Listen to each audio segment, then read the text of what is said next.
Yeah, Papa.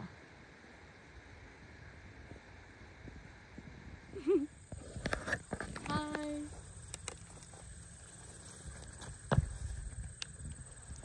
She's taking a video. Picture too, babe. Babe, next to me, picture too. Oh, I'm sorry. Michelle, closer. Hello.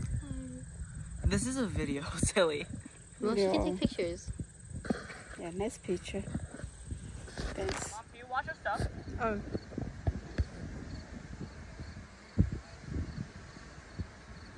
Cảm ơn nhiều bạn ca hồ.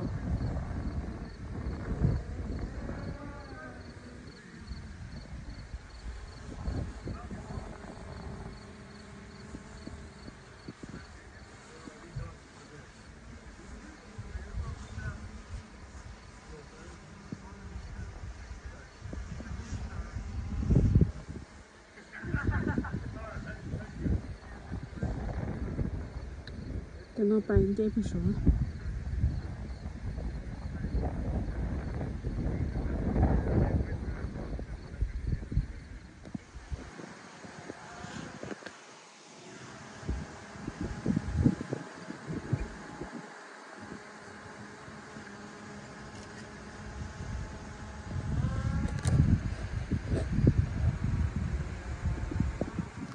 Hả?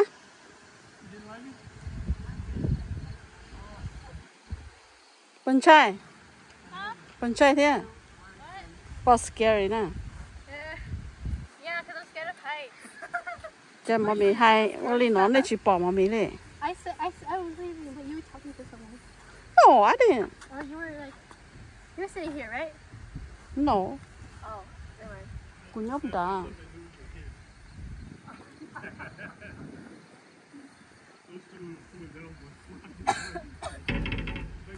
Dad, you kept babying me. What are you talking about? That was just me. Nó sống đôi. I'm for sure for that. Cousin is 5 o'clock, yeah. Rồi xe nó sống nó sống. Tiền nó té nè. Tất cả mình ta nó bỏ của nó thấy mua xưa. Té hả nó nha. Bỏ xưa đầu tay xỉn này. Cái nó đầu lên đầu cầu tệ.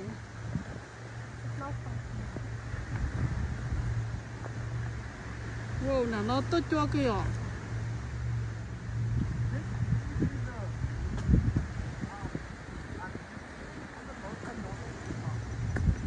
Nó một bỏ. Đây mà lo tê tê. We're about to stand on to my court. Đây, tà luôn đó tê tê. Nó chụp con đây mình đó nó nở đây.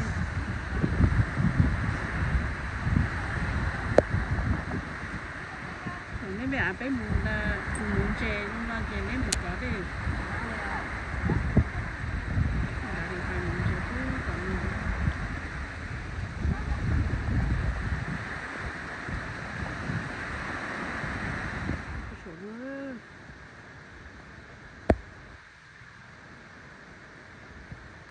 Nó kia chỉ bỏ.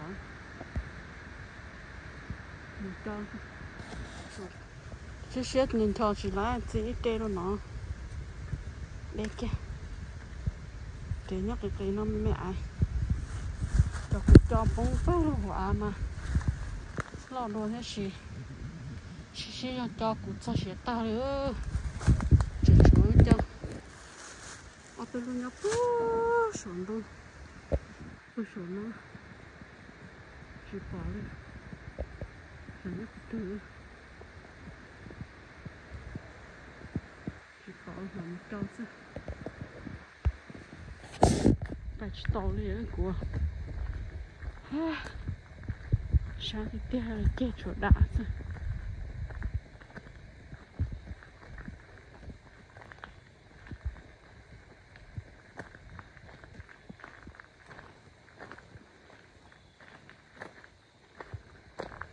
tên là Hàn Đông Phò chứ đâu sắp lỡ gì nữa làm to hơn chỉ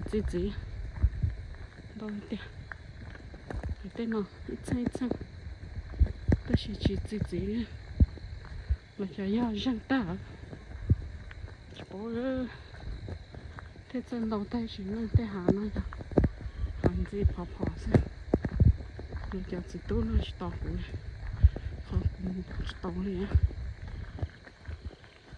ê cô Mom, ê cô you have to. You don't know how to. You gotta get up. Go. Mom, go show some. sure ai phải có là My kia boy, you still gotta come back for your bag. mấy sure no cho này Let him go. He's gonna carry that bag for a little bit. ít phải có là đùa à có nhỉ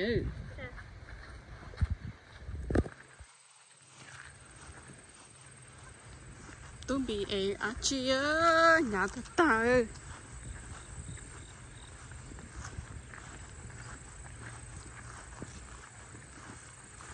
tên nào mà mua chỉ còn thà rộng đâu thì tiền chỉ còn đi tên nào đông chỉ bỏ chỉ còn đi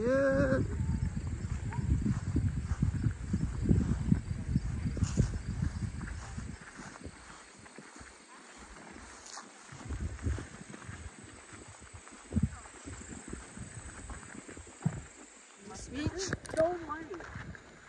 Huh? No, my regular backpack. Lúc từ nhà rồi mẹ có lúc bà phà nhà rồi là lúc có nhà rồi Small. có lúc bà phà một school là lúc có nhà rồi là lúc tới nhà rồi Oh, this one is heavier. oh really It's way heavier. Like that thing? It's too heavy but too small. If it was larger and heavier, then I'd be fine with it. look what he has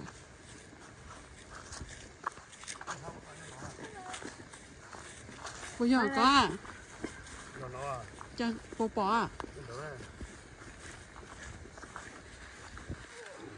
What? You have even more. cô cho bỏ để là bê tay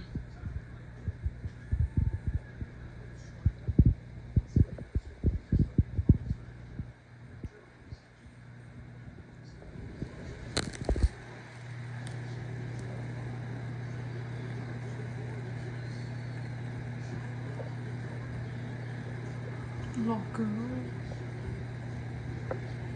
ở bên luôn